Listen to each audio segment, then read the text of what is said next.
1장 28절 30절 말씀 함께 보겠습니다. 마태복음 1장 18절에서 25절까지 신약성경 읽겠습니다.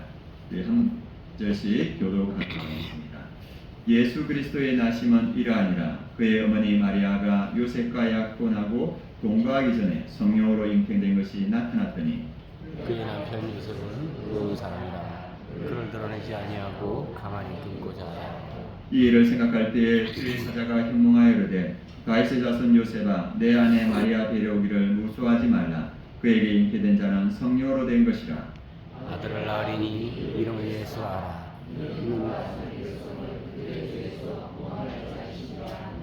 이 모든 일이 된 것은 주께서 선지자로 하신 말씀을 이루려 하심이니 이르시되 아들을 낳을 것이요 그의 이름은 임마누엘이라 하니라. 이를 번역한 즉 하나님이 우리와 함께 계시다. 요셉이 잠에서 깨어 일어나 주의 사자의 분부대로 행하여 그의 아내를 데려왔으나 아들을 낳기까지 동침하지 아니하더니 나음의 이름을 예수라 하니라. 아멘. 할렐루야. 28절. 오늘 말씀 우리의 인생이 빛나는 이유와 함께 말씀의 은혜를 나누고자 합니다. 그리고 다행히 전에 제가 광고를 하나 빼먹었는데 이게 만다린 침례교회에서 우리 성도님들 모두에게 선물을 준비해 오셨습니다. 그래서 이 안에 아마 이게 부엌에서 쓰는 손수건처럼 이렇게 쓰시는 것 같은데 안에 여러 가지 선물들이 있으니까 나가면서 꼭 하나씩 가져가시기 바랍니다. 그리고 우리 성도님들께서 기도해 주셔서 휴가를 잘 다녀왔습니다. 휴가 잘 다녀왔고 우리가 아내하고 어디로 갈까 이렇게 고민하다가 그래 이렇게 간만에 또 휴가가 주어졌는데 한적한 곳에 가자 이렇게 해가지고 이 조용한 한적한 기도원에 갔습니다. 기도원에 가서 이렇게 기도하면서 이제 하반기 말씀을 이렇게 전해야 되는데 하나님 어떤 말씀을 이제 하반기에 이제 전해야 됩니까? 기도할 때 하나님께서 마태복음을 이렇게 생각나게 해주시더라고요. 그래서 오늘 그 말씀대로 마태복음 1장을 우리 성도님들과 함께 나누겠습니다. 그리고 이제 지난주 말씀 기억나십니까?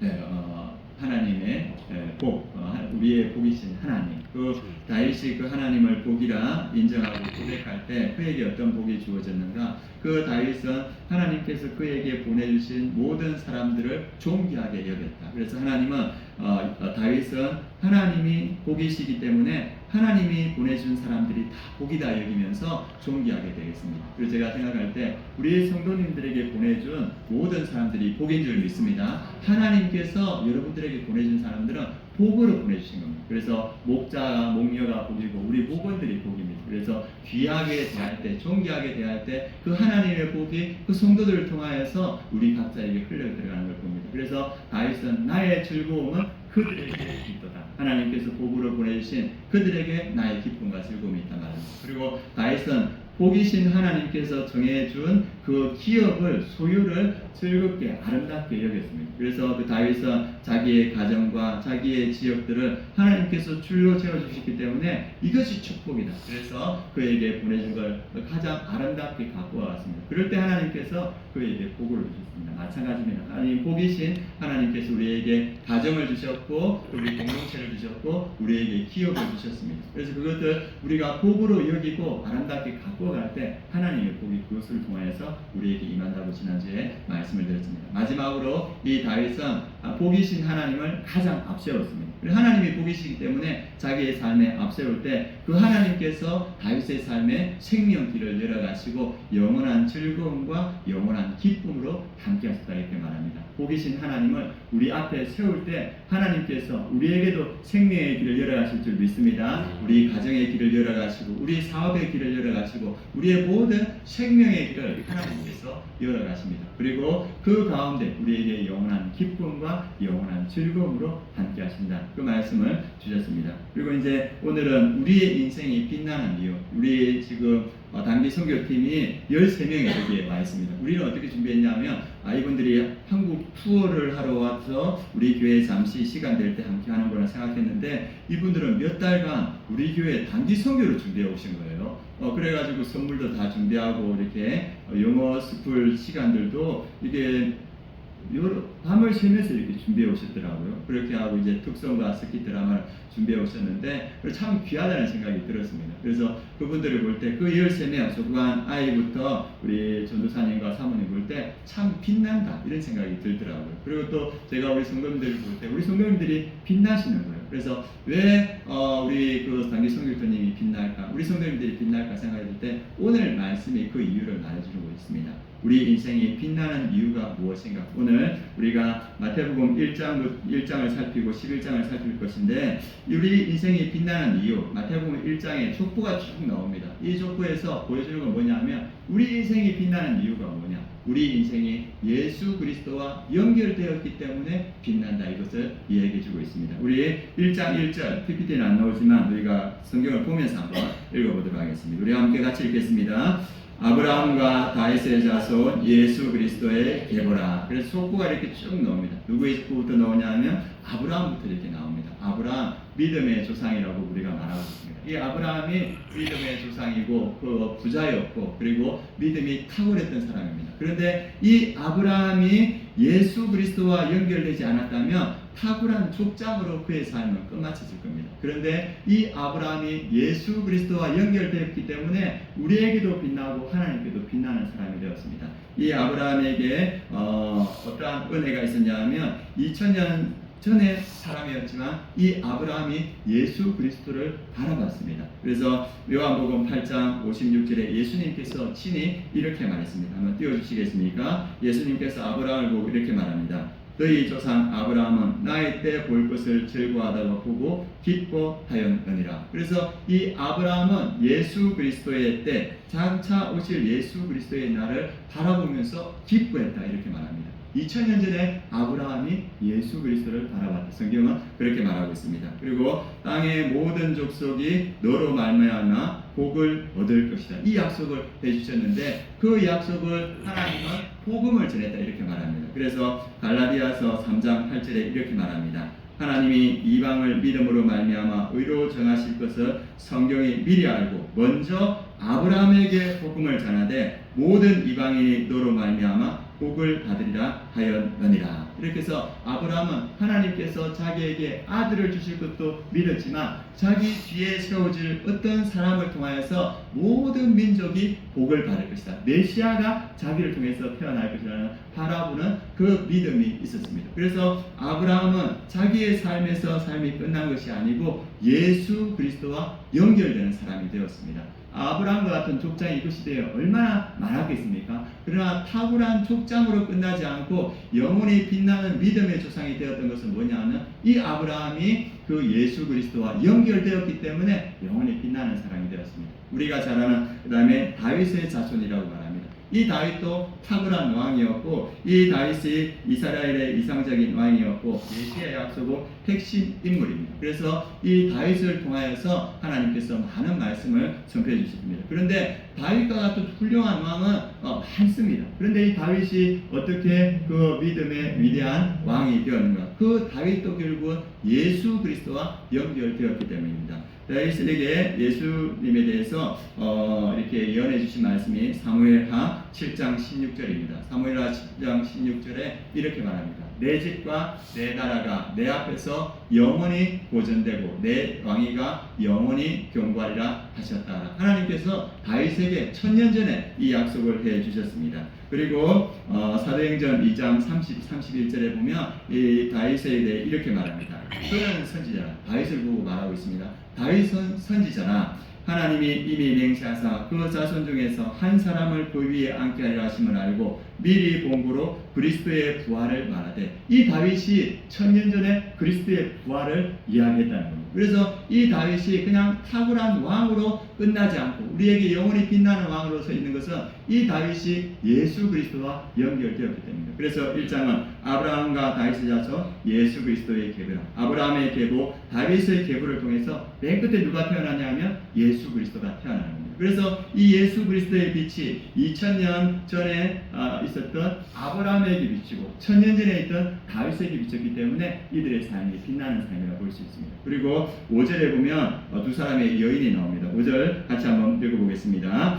살몬은 라합에게서 보아스를 낳고 보아스는 룰에게서 오벳을 낳고 오벳은 이새를 낳고 우리가 라합을 잘 알지 않습니까? 기생의 신분에서는 천한 신분이고 무시받던 그 여인이었는데 이 여인이 하나님을 믿는 믿음이 있었습니다. 그래서 그 믿음을 가졌는데 이 라합 기생이었지만 우리에게 빛이 되는 이유가 뭡니까? 이 라합의 후손에서 누가 납니까? 예수 그리스도가 났기 때문에 이 예수 그리스도와 라합의 삶이 연결되었기 때문에 기생이었지만 믿음으로 그도 빛나는 여인 되었습니다. 그리고 그 뒤에 나오는 룻이라는 사람이 나옵니다. 룻, 이방 여인, 모함 여인 룻입니다. 모든 것을 다 잃어버렸는데 그도 하나님을 믿었고 그리고 그 믿음으로 믿음의 자손이 되었습니다. 그리고 이 룻에게서 누가 나옵니까? 오벳이 나오고 그리고 이새가 나오고 그리고 다윗이 나오고 그리고 그 이후로 누가 나옵니까? 예수 그리스도. 이방 여인 룻이었지만 무시받는 그러한 여인이지만 이 여인이 믿음을 가질 때 누구와 연결됩니까? 예수 그리스도와 연결되고 이 이방 여인이 이 예수 그리스도와 연결됨으로 인해서 영원히 빛나는 믿음의 사람이 되었다는 것을 우리가 볼 수 있습니다. 마찬가지입니다. 우리의 삶이 빛나는 이유 무엇입니까? 우리의 삶이 예수 그리스도와 연결되었다는 겁니다. 우리가 어떠한 처지에 있든 어떠한 삶의 바탕에 있든 우리의 삶이 예수 그리스도와 연결되기 때문에 우리의 삶이 빛나는 삶이라 할 수 있습니다. 우리가 우리 사람들을 평가할 때 학력이나 재능이나 성취 우리가 가진 것들을 가지고 평가합니다. 그런데 여러분 한번 생각해 보십시오. 제 말이 맞는지 안 맞는지는 모르겠어요. 50년 뒤에 여기에 남아있을 사람이 있을까요? 있겠네요. 표성전. 표성전은 50년 뒤에는 여기 남아서 아름다운 교회를 지킬 것 같습니다. 그런데 우리가 가진 모든 것들은 다 사라집니다. 학력도 사라지고 재산도 사라지고 그리고 우리가 이루었던 업적들도 다 사라질 겁니다. 그러나 사라지지 않는 한 가지가 있습니다. 그것이 뭡니까? 예수 그리스도. 그분은 사라지지 않습니다. 그 예수 그리스도와 연결되었기 때문에 우리의 삶이 빛나는 삶이라고 볼 수 있습니다. 그래서 우리 역사에서 가장 중요한 순간이 무엇인가? 이 성경에서 그 역사의 가장 중요한 순간을 뭐라 말하냐면 예수 그리스도의 탄생이다. 그래서 오늘 1장에 마태복음 1장에 가장 중요한 장에 예수 그리스도의 탄생을 우리에게 보여주고 있습니다. 그러면 이 예수 그리스도의 탄생이 인생에서 역사에서 가장 중요한데 그것이 우리에게 주는 의미가 무엇인가? 성경은 우리에게 보여주고 있습니다. 오늘 말씀 21절 말씀 같이 한번 보도록 하겠습니다. 같이 읽겠습니다. 아들을 낳으리니 이름을 예수라 하라. 이는 그가 자기 백성을 그들의 죄에서 구원할 자이심이라. 예수의 탄생은 어떠한 의미인가? 자기 백성을 그들의 죄에서 구원할 자이심이라. 자기 백성을 구원하시기 위해서 이 땅에 오셨다는 겁니다. 예수님이 오시기 전에는 이 땅이 목자 없는 양같이 고생하여 유리하여 고생당하는 그 많은 사람들이 있습니다. 그래서 예수님이 그들을 죄에서 해방시켜 주시기 위해서 이 땅에 오셨고 그 예수님을 통해서 우리가 죄에서 벗어난 은혜를 받습니다. 그리고 두 번째 예수님이 오신 이 의미를 23절에 이렇게 말하고 있습니다. 23절 같이 읽겠습니다. 보라 처녀가 잉태하여 아들을 낳을 것이요 그의 이름은 임마누엘이라 하리라 하셨으니 이를 번역한즉 하나님이 우리와 함께 계시다 합니다. 예수 그리스도께서 이 땅에 왜 오셨는가? 하나님이 우리와 함께 계시다 합니다. 이 약속을 이루어지기 위해서 예수 그리스도께서 이 땅에 오셨습니다. 그래서 예수 그리스도가 이 땅에 오신 것을 우리가 경곡적이라 말합니다. 흑암에 가득 차 있던 죄에 가득 차 있던 이 땅에 예수 그리스도가 오셔서 우리를 죄에서 해방시켜 주시고 그뿐만 아니라 하나님께서 우리와 영원히 함께하는 그 약속을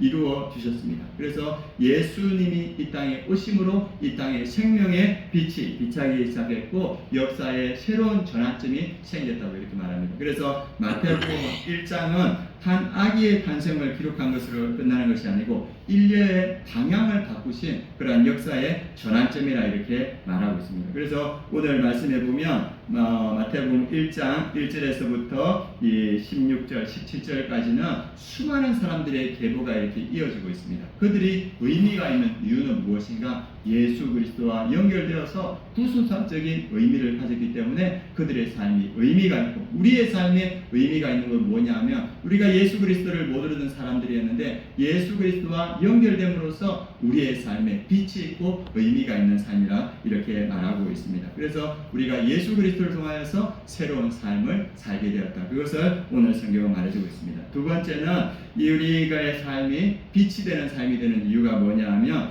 예수 그리스도를 만나기 위해 준비된 삶 가운데 예수님을 만났기 때문입니다. 오늘 말씀 17절 말씀 우리 한번 읽어보도록 하겠습니다. 같이 읽겠습니다.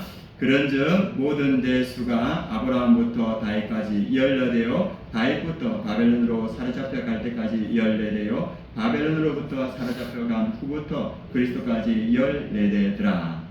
14대 이렇게 시작합니다. 아브라함부터 다윗까지가 14대라고 합니다. 그래서 이 아브라함이 하나님의 부르심을 받고 그때부터 이 예수 그리스도의 탄생이 구체적으로 준비되기 시작합니다. 그래서 아브라함을 통하여서 족장 시대가 열려지고 그리고 이 광야 애굽 시대와 광야 시대와 가나안 시대 그리고 열왕의 시대가 펼쳐집니다. 그 14대까지 하나님께서 하신 일이 뭐냐면 예수 그리스도의 나심을 준비했다는 겁니다. 그리고 이어서 이 다윗부터 바벨론 포로기 직전까지 14대가 쭉 이어집니다. 그 시대 유다 시대 이스라엘 시대 그 죄악의 시대를 통해서도 하나님이 하신 일은 뭐냐면 예수 그리스도의 나심을 준비했다는 겁니다. 그리고 바벨론 포로부터 그리고 예수 그리스도까지 14대 그 고통의 시대에도 예수님은 여전히 하나님은 뭘 하셨냐면 예수 그리스도의 나심을 준비했다는 겁니다. 그래서 14대 다 더하면 몇 대입니까?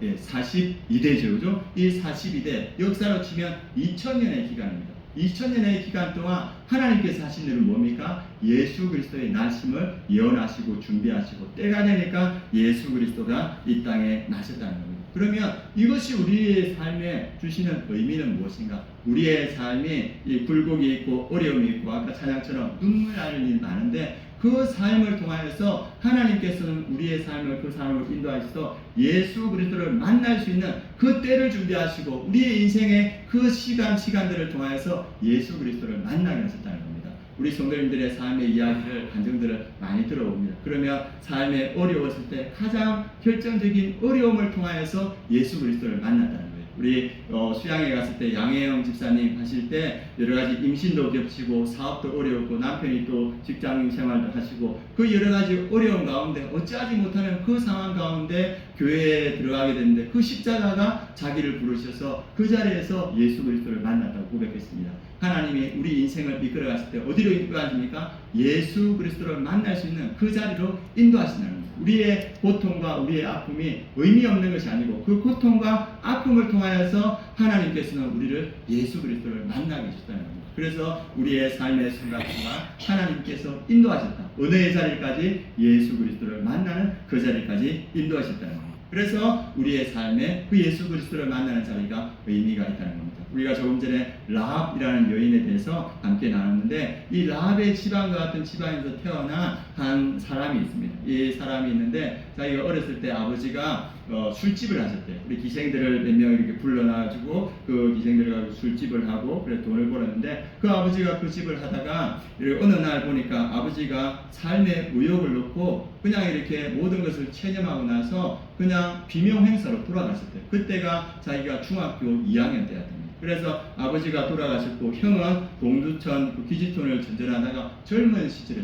죽었다고 합니다. 그래서 이 아버지가 돌아가시고 나서 그 빚을 다 청산하고 나니까 아무것도 없대요. 그러니까 이 혼자 남은 이 중학교 2학년짜리가 학교를 그만두게 됐대요. 그래서 중학교 2학년 자기를 보호해줄 사람도 없고 그 가운데 이제 인생을 살다가 20살이 되었대요. 그때 자기가 느끼는 감정이 뭐냐면 나는 잘못 태어난 사람이다. 나는 잘못 태어났고 우리 집안은 희망이 없고 나는 가치 없는 사람이다. 내가 무엇이 될 수 있겠는가? 인생의 실패자로 그렇게 살고 있었답니다. 20살이 되었는데도 전혀 인생이 나아질 힘이 안 거고요. 그러다가 시골에 있는 조그마한 교회에 나가서 맨 뒤에 앉아서 예배를 드리게 됐대요. 그래서 예배 드리는 사람들이 이렇게 다 쳐다보는데 저 사람들은 뭐 하는 사람들인가 하면서 낯설게 보고 있었답니다. 그런데 그 맨 뒤에서 예배를 드리고 있는데 계속적으로 자기에게 반복적으로 들려오는 말씀이 요한복음 3장 16절이었답니다. 하나님이 세상을 이처럼 사랑하사 독생자를 주셨습니다. 그 말씀이 자기에게 계속 들어져요. 그래서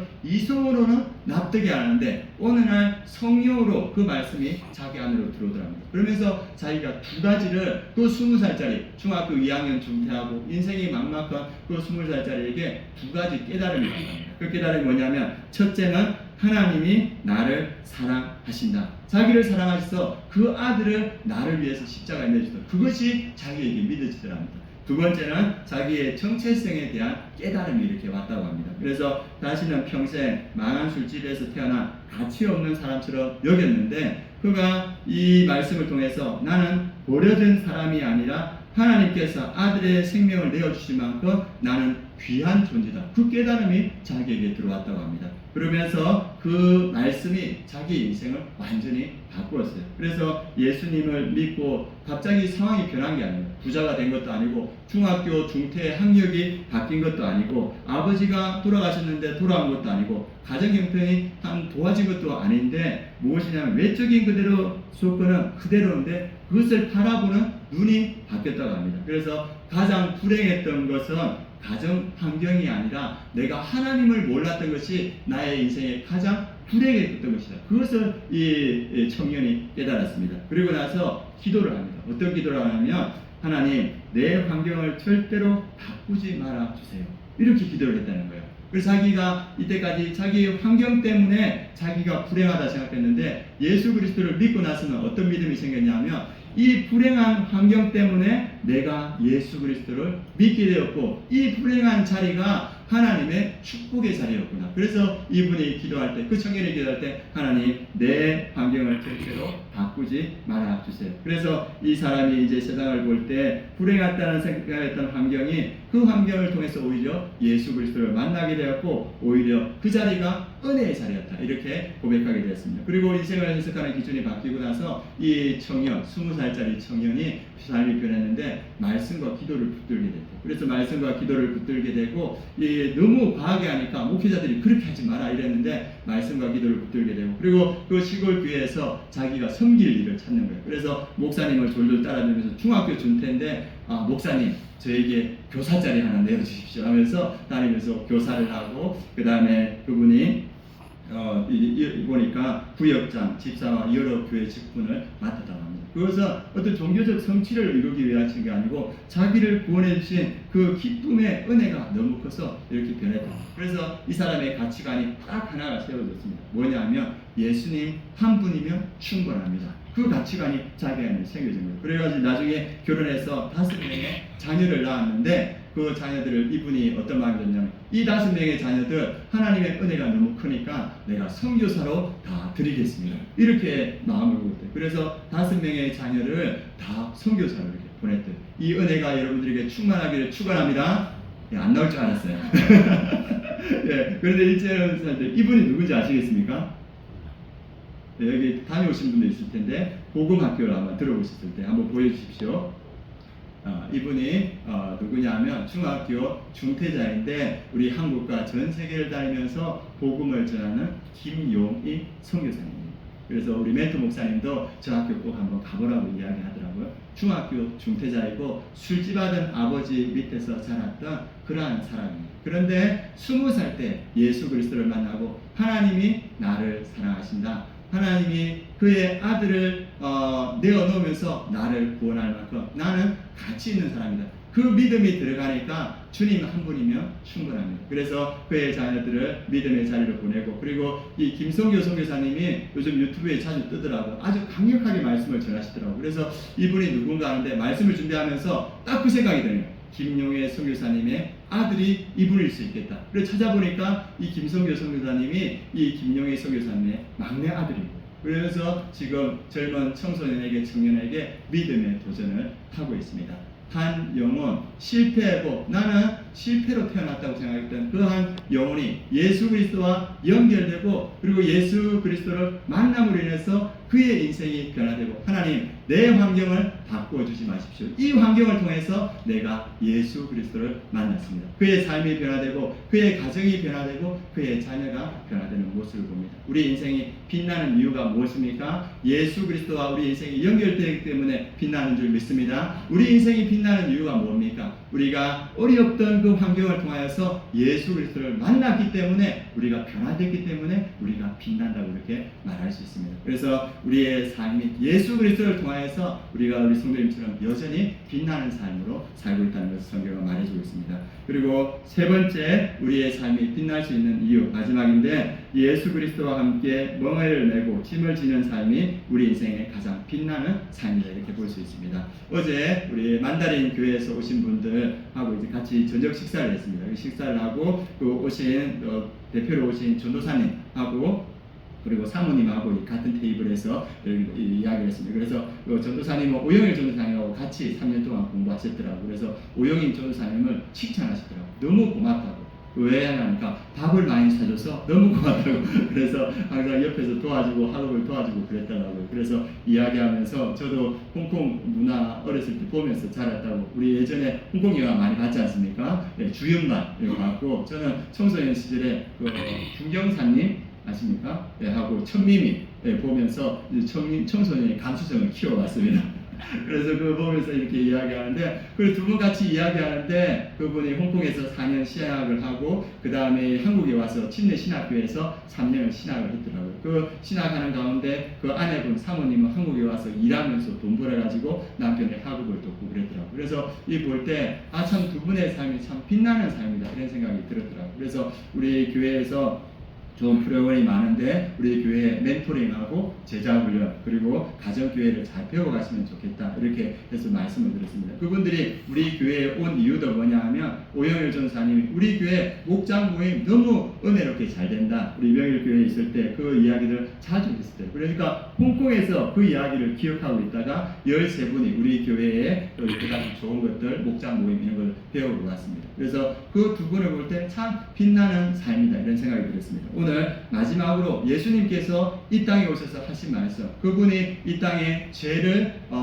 용서해 주시고 구원하기 위해서 이 땅에 오셨고 하나님과 함께하게 하기 위해서 이 땅에 오셨단 말입니다. 그래서 예수님이 장성하여서 공생애를 시작할 때 이런 시기에 예수님께서 친히 하신 말씀이 오늘 11장 28절에서 30절 말씀입니다. 예수님의 부르신 말씀들 같이 한번 읽어보도록 하겠습니다. 수고하고 무거운 짐진 자들아 다 내게로 오라. 내가 너희를 쉬게 하리라. 나는 마음이 온유하고 겸손하니 나의 멍에를 메고 내게 배우라. 그리하면 너희 마음이 쉼을 얻으니 이는 내 멍에는 쉽고 내 짐은 가벼움이라 하시니라. 예수님께서 친히 본래 이 땅에 오셔서 하신 말씀입니다. 첫 번째 하신 말씀이 뭐냐 하면 수고하고 무거운 짐진 자들아 다 내게로 오라. 내가 너희를 쉬게 하리라. 이 말씀은 무엇에 대한 말씀이냐면 그가 자기 백성을 그들의 죄에서 구원하심이라. 예수님이 이 땅에 오신 이유지 않습니까? 그것을 실천하기 위해서 예수님께서 수고하고 무거운 짐, 무슨 짐이겠습니까? 죄의 짐을 진 많은 사람들을 예수님께서 자기에게 부르십니다. 그리고 인생의 짐을 진 자들을 부르셔서 내가 너희를 쉬게 하리라. 그 죄의 짐을 해결해 주시겠다는 거예요. 인생의 짐을 예수님께서 해결해 주시겠다는 거예요. 그래서 수많은 사람들이 예수님께 가서 죄의 짐이 해결받고 그리고 인생의 짐을 해결받았습니다. 그래서 거기 보면 사마리아 여인 그 죄의 짐을 지고 있던 그 여인이 예수님께 가서 그 짐이 끊어지고 그의 삶이 회복되는 그런 역사가 있고 예수님께 갔던 수많은 그 사람들이 죄의 짐, 인생의 짐을 내려놓고 쉼을 얻는 그런 모습을 봅니다. 그리고 29절에서 30절 말씀은 뭐냐 하면 내가 너희와 함께하리라. 그 말씀을 이루는 말씀이라고 볼 수 있습니다. 예수님께 하신 말씀이 뭐냐면 나는 마음이 온유하고 겸손하니 나의 멍에를 메고 내게 배우라. 멍에는 뭐냐 하면 예전에도 들으셨을 텐데 이 소가 두 마리가 이어주는 그 농기구가 멍에입니다. 사진을 한번 보여주시겠습니까? 예, 갑자기 사라지네요. 예, 보여주시면 좋겠습니다. 예, 소 두 마리가 멍에를 메는 모습입니다. 그래서 한 마리가 아니라 두 마리가 힘을 합하여서 멍에를 메고 가는 모습인데 예수님께서 우리를 어디로 초청하냐면 나와 함께 나의 멍에를 메자 이렇게 말합니다. 이 멍에를 메자는 것은 예수님께서 우리와 함께 하시겠다는 겁니다. 멍에를 맨다는 것은 그분과 우리가 같이 간다는 말이죠. 그래서 이 멍에를 매자는 것은 내가 너와 천국 가는 그날까지 영원히 함께하겠다. 그 약속입니다. 그러면서 예수님께서 하시는 말씀이 뭐냐면 내 멍에는 쉽고 가볍다. 내 짐은 쉽고 가볍다. 그리고 예수님께서 하신 말씀이 뭐냐면 내 멍에를 메고 배우라 이렇게 말합니다. 뭘 배웁니까? 예수님의 온유와 겸손을 배우라는 겁니다. 그 온유와 겸손을 배우는 가운데 우리 가운데 힘이 있다고 말하고 있습니다. 그래서 이 예수님과 함께 배움을 통해서 우리의 마음속에 힘과 온유와 겸손이 자리 잡게 되고 그리고 우리가 우리의 자아와 우리의 욕심이 십자가에서 죽는 그러한 은혜까지 우리에게 임하고 있습니다. 그 예수님은 그냥 멍에만 지고 가지 말고 나와 함께 배우라고 이렇게 말하고 있습니다. 우리 교회에서 우리가 그 만다린 침례교회도 소개했던 가장 좋은 프로그램이 뭡니까? 우리가 멘토링도 하고 있고 제자훈련도 하고 있고 가정교회 삶공부 하고 있습니다. 그것이 뭐냐면 예수님과 함께 멍에를 배우고 배우는 겁니다. 그것을 통하여서 우리가 예수님의 온유와 겸손을 배우게 되고 그 배움을 통하여서 예수님과 함께 십자가 위에서 내 자아를 죽여가는 그것들을 배우게 됩니다. 그 안에 예수님께서 뭐냐면 참된 쉼이 있다 이렇게 말합니다. 그리고 멍에를 지고 같이 가면서 예수님께서 마지막으로 하는 말씀 뭐냐면 내 짐을 같이 지자고 이렇게 말합니다. 예수님의 짐은 쉽고 가볍다고 말합니다. 예수님의 짐을 함께 지고 가면서 우리가 하나님의 은혜 가운데 거하고 예수님이 옆에 있으니까 그 예수님의 빛으로 인해서 우리가 빛나는 삶을 살게 된다. 그 예수님께서 우리에게 말하고 있습니다. 예수님의 짐은 무엇인가? 예수님께서 그의 삶에서 계속적으로 강조했던 게 뭐냐면 하나님을 사랑하고 이웃을 사랑하는 삶, 그리고 말씀에 순종하는 삶, 그리고 복음과 사명을 위해서 살아가는 삶입니다. 예수님께서 마태복음 마지막에 하셨던 말씀이 뭐냐 하면 가서 모든 민족을 제자로 삼아 아버지와 아들과 성령의 이름으로 침례를 주고 내가 분부한 모든 것을 가르쳐 지키게 하라. 그리고 마지막 약속이 뭡니까? 내가 세상 끝날까지 너희와 항상 함께 하겠다. 이것이 예수님의 약속입니다. 예수님의 멍에를 메고 예수님의 짐을 함께 질 때 예수님의 약속은 뭐냐면 내가 너와 세상 끝날까지 함께 하겠다. 이렇게 말씀해 주고 있습니다. 예수님과 함께 이 땅을 걸어가는 일 뭡니까? 그분과 함께 멍에를 메고 그분의 짐을 함께 져갈 때 예수님은 우리와 함께 세상 끝날까지 함께 해주시고 그리고 그 예수님이 옆에 계심으로 예수님의 빛을 통하여서 우리도 빛나는 삶을 살게 된다고 이렇게 말하고 있습니다. 제가 이 말씀을 수양의 마지막 폐 예배 때 준비하면서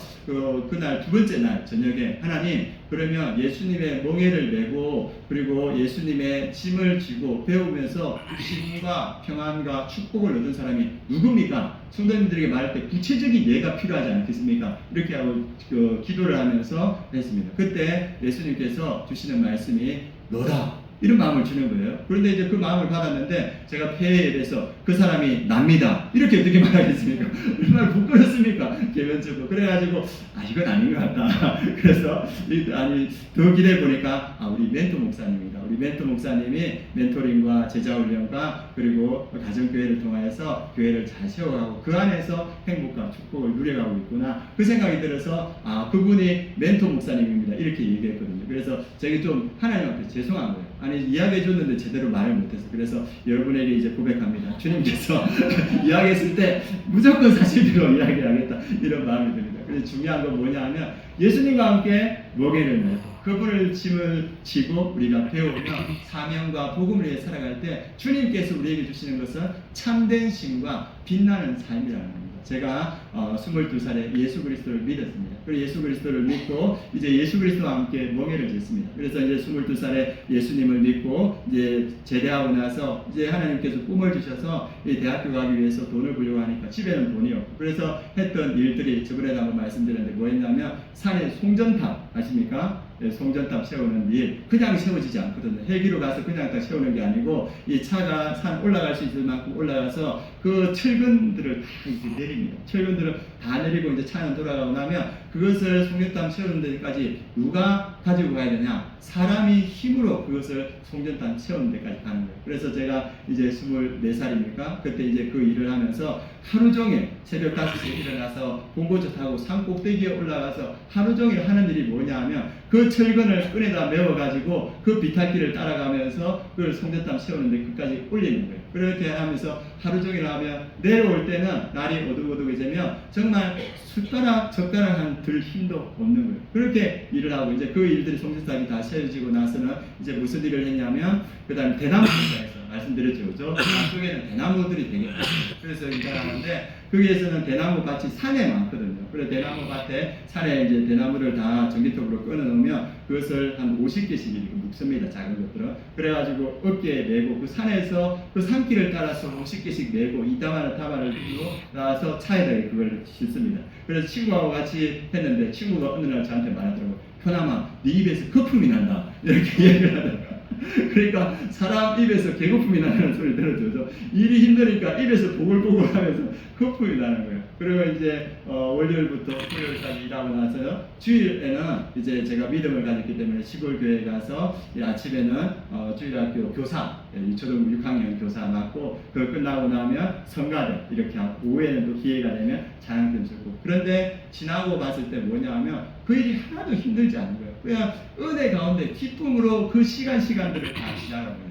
왜 그랬냐 들어보니까 예수님께서 나와 함께 인생의 무게를 지워줄 거예요. 제 짐을 풀어주시고 인생의 짐을 함께 지워주시고 그러면서 배우는 게 너무 좋았고 그리고 예수님께서 기뻐하는 일이 그 일이 너무 행복한 거예요. 그래서 그 시절이 힘들다 하지 않고 은혜로 지나갈 수 있었습니다. 그리고 많은 사람들이 저에게 격려해 주시고 또 기도해 주시는 그 은혜로 그 시간을 지나왔습니다. 우리 인생이 어떻게 빛날 수 있는가? 우리는 초라할 수 있고 우리는 가진 것이 없을 수 있고 우리의 삶이 힘들 수 있습니다. 그러나 우리 인생이 빛날 수 있는 이유는 뭐냐면 우리의 삶이 예수 그리스도와 연결되었기 때문에 우리가 어떠한 존재이든 간에 예수 그리스도를 통하여서 우리가 빛나는 삶인 줄 믿습니다. 그리고 우리의 삶의 곤란에 험난한 시간들이 있었는데 그것이 의미 없는 시간이 아니고 하나님은 그 시간을 통하여서 우리를 예수 그리스도와 만나게 하시고 예수 그리스도를 믿게 하시고 믿음으로 우리를 인도하시는 겁니다. 그리고 마지막으로 주님께서 우리를 부르신 것 나와 함께 나의 멍에를 보고 내게 배우라. 그리고 나의 짐을 지라. 그러면 내가 세상 끝날까지 너희와 함께 하겠다. 그 예수님과 함께함으로써 그 예수님의 빛이 우리에게 비출 줄 믿습니다. 그래서 우리가 세상 끝날까지 우리가 빛나는 삶을 살아가며 우리가 기쁨으로 살아갈 수 있습니다. 그래서 오늘 주님께서 우리를 부르십니다. 나와 함께 나의 멍에를 매자.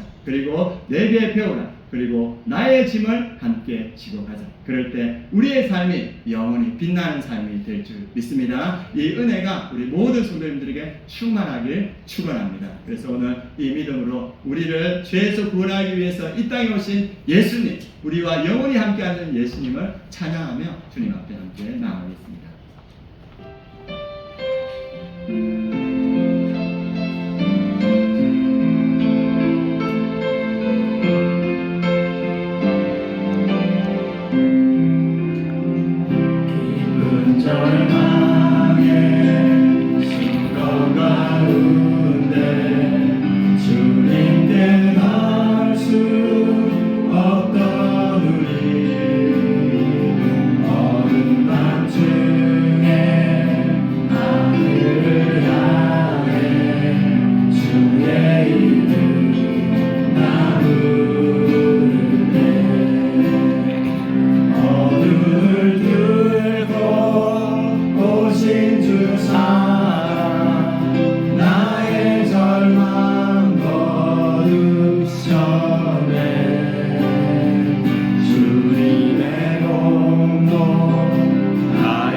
유다의 사자 위험찬 선고 사망이 무너졌도다. 이제 사망은 무덤이 더는 우리를 주장할 수 없네. 유다의 사자 위험찬 포효 사망이 무너졌도다. 사망이 무너졌도다. 주 예수 승리하셨네.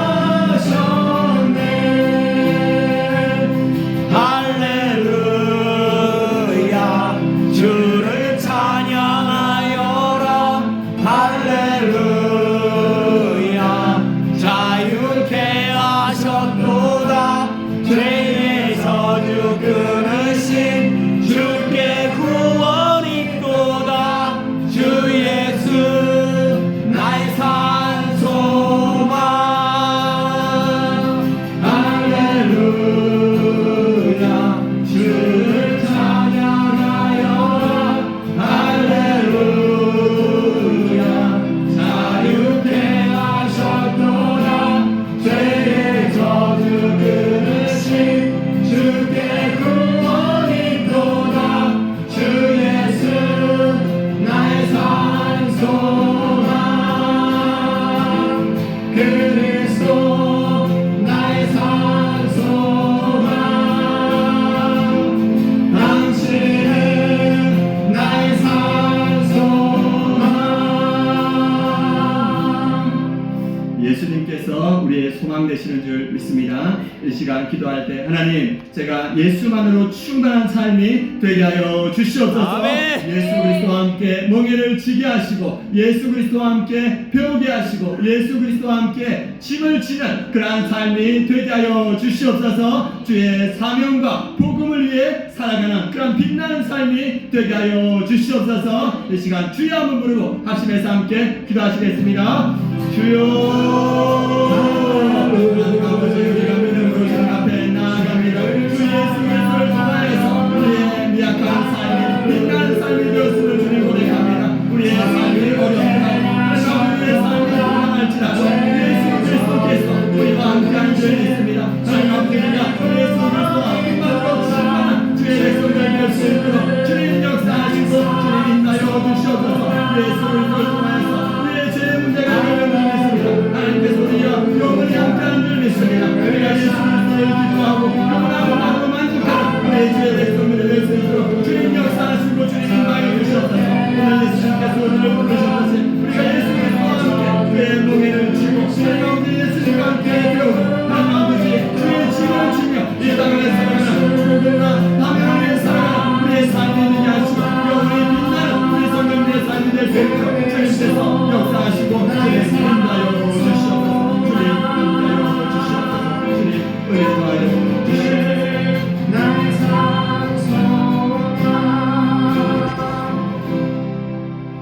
하나님 우리 예수 그리스도를 통하여서 우리의 죄가 끊어진 줄 믿습니다. 우리에게 그 은혜를 주심을 주님 감사합니다. 예수 그리스도를 통하여서 하나님께서 우리와 영원히 함께 하시는 줄 믿습니다. 우리 성도님들 예수 그리스도께 소망을 두게 하시고 예수 그리스도 한 분만으로 만족하는 우리의 삶이 되게 하여 주시옵소서. 우리의 삶이 어렵고 고단하고 또 눈물 날 때 있습니다. 그러나 예수님께서 우리와 함께 하시며 우리에게 힘과 은혜를 더하여 주시는 줄 믿습니다. 우리 성도님들 그 고단한 삶을 믿음으로 이겨나갈 수 있도록 역사하여 주시옵소서. 오늘 예수님의 초청 나와 함께 나의 멍에를 메고 나와 배우라 또 말씀하십니다. 나의 짐을 지고 함께 가자. 우리 예수님의 초청에 응하여서 우리 모든 성도님들 예수님의 멍에를 함께 지게 하여 주시옵소서. 예수 그리스도와 함께 배우게 하여 주시옵소서. 그분의 짐을 지고 가는 우리의 삶이 되게 하여 주시옵소서. 그래서 우리의 삶이 주님과 동행하며 주와 복음을 위해 살아가는 영원히 빛나는 우리 성도님들의 삶이 되게 하여 주시옵소서. 감사드리며 예수 그리스도의 이름으로 기도드립니다.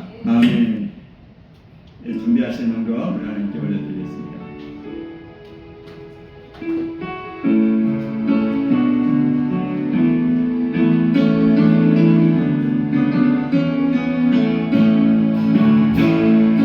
교회여 일어나라 주께서 부르시니 두려움과 주의 내려놓고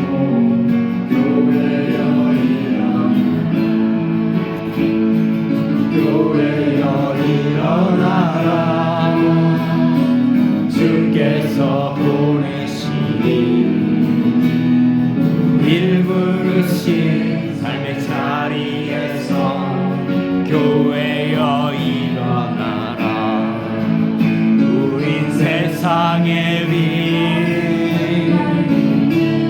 하나님의 편지 주의 교회를 통해 세상이 주를 보리라 일어나라 아버지 사랑으로 아버지 능력으로 서로 하나 되어 그 빛을 비추라 노래하라 아버지의 사랑을 아버지의 크심을 이 삶의 노래로 주님을 나타내라 일어나라 하나님, 주님을 통하여서 빛나는 주의 백성들이 주님 앞에 나와서 예배합니다. 주의 백성들에게 은혜를 더하여 주시옵소서. 아멘. 주의 빛을 더욱더 비추어 주시옵소서. 아멘. 주님으로 우리의 삶의 여러 가지 어려움과 고난을 넉넉히 이겨가는 우리 성도님들 되게 하여 주시옵소서. 오늘 예배를 통하여서 마음을 드리고 물질을 드리는 손길이 있습니다. 그 손길에 주님께서 은혜와 축복을 더하여 주시옵소서. 그 삶에, 그 가정에, 또 하나님 아버지 그곳에서 일하는 직장에 하나님의 놀라운 은혜와 도우심을 더하여 주시옵소서. 그래서 주님의 도우심으로 이 땅의 여러 가지 어려움들을 이겨나가며 주의 나라를 이루어가는 우리 모든 성도님들 되게 하여 주시옵소서. 지금은 우리 주 예수 그리스도의 은혜와 하나님의 그 크신 사랑과 성령의 내주 충만하심이 주님의 부르심에 응답하여 주님과 함께 멍에를 지고 주님의 짐을 지고 주의 나라를 이루어가는 우리 아름다운 교회 모든 성도님들 머리 위에 그 가정 위에 이 민족 위에 열방의 선교지 위에 지금부터 영원까지 함께 하시기를 축원하옵나이다. 아멘. 아멘.